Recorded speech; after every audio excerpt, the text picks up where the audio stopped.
Sachin Surti welcoming all of you on this channel.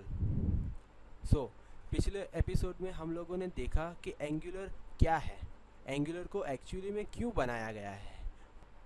सो आज का हमारा ये एपिसोड एंगुलर 2 के बिल्डिंग ब्लॉक्स के बारे में है.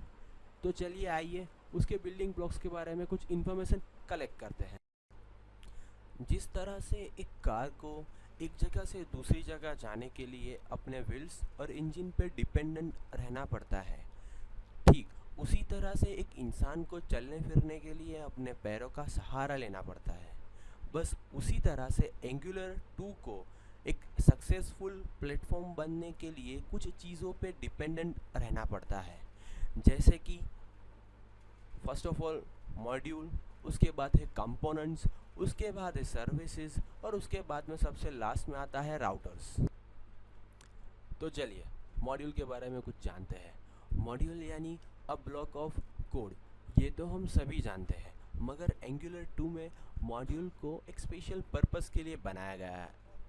फॉर एन एग्जांपल, यहाँ पे हमारे पास 4 अलग अलग तरह के मॉड्यूल हैं.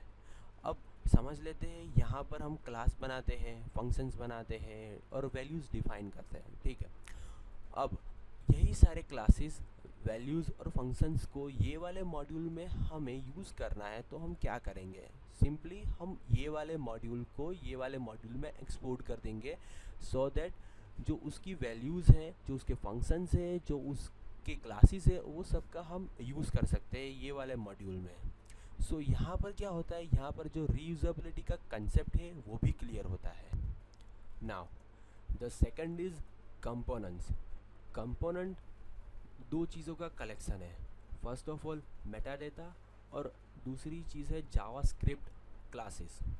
मेटाडेटा में HTML फाइल्स आती है, जिसकी मदद से जो एलिमेंट्स है उसको स्क्रीन पे डिस्प्ले करा सकते हैं.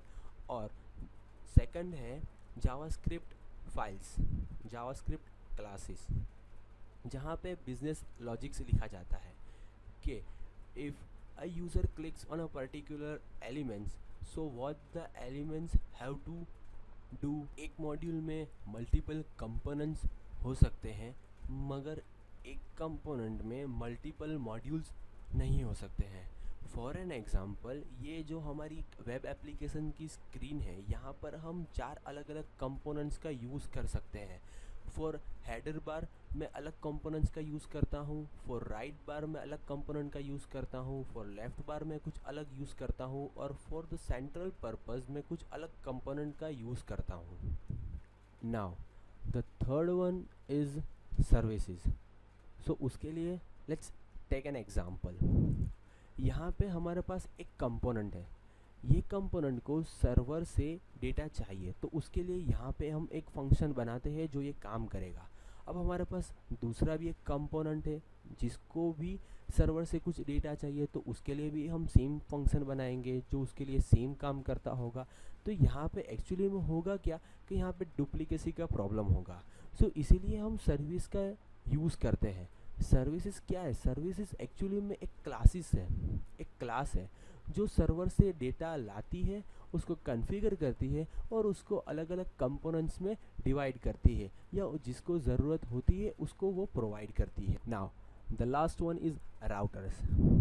राउटर्स URL थ्रू नेविगेशन के लिए यूज़ होता है. फॉर एन एग्ज़ाम्पल, हमें एक पेज से दूसरे पेज पे जाना है, या फिर दूसरे पेज से तीसरे पेज पे जाना है, या फिर हमें तीसरे पेज से पहले पेज पे आना है, तो हमें राउटर्स का इस्तेमाल करना पड़ता है. सो आज के इस वीडियो के लिए बस इतना ही. अब नेक्स्ट वीडियो में हम सीखेंगे उसके कुछ बेसिक रिक्वायरमेंट्स के बारे में और उसके सेटअप के बारे में. तब तक के लिए शुभकामनाएं. Thank you.